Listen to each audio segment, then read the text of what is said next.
Let's talk about these anti-ICE protesters who stormed a church service and started interrogating parishioners like spiritual hall monitors. What kind of Christian are you? Because the churchgoers support ICE. Here's the answer: a Christian who reads the Bible. Because Christianity is not feelings first, it's truth first, it's order, it's justice and mercy together. And if you are going to walk into a church and call people fake Christians for supporting law enforcement, you might want to explain how that squares with Romans 13. Romans 13 says, governing authorities exist for a reason: to restrain evil, punish wrongdoing, and keep order. So here's the real question: what kind of Christian are you if you think lawlessness is holy?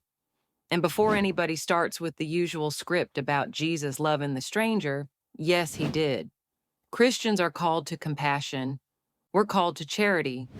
We're called to help people. But nowhere does Scripture say compassion means endorsing illegal behavior or blocking lawful authority from doing its job. Mercy does not mean no consequences. Mercy means humane treatment within a moral order.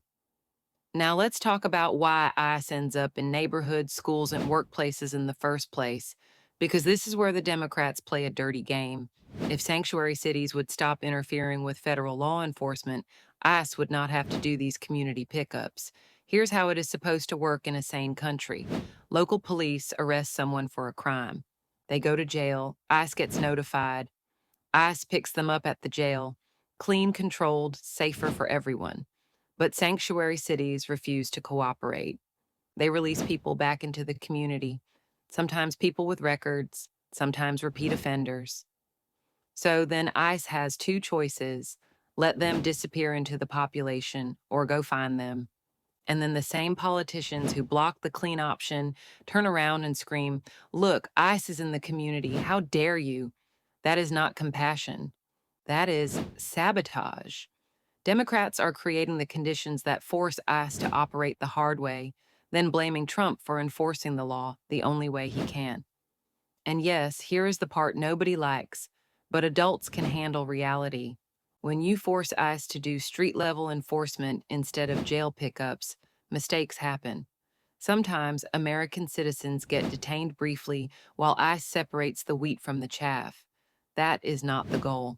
That is a consequence of turning law enforcement into a political obstacle course. If you want fewer mistakes, fewer community operations, fewer confrontations, stop protecting illegal immigrants from being picked up at the jail. Stop turning criminals into political mascots. And let me say this clearly from the Christian angle: protecting your neighbor includes protecting them from predators. Protecting your neighbor includes removing violent offenders. Protecting your neighbor includes supporting lawful order, because without order, the vulnerable suffer first. Mic drop. If you block ICE from the jails, you don't get to clutch pearls when ICE shows up in the streets. That's on you.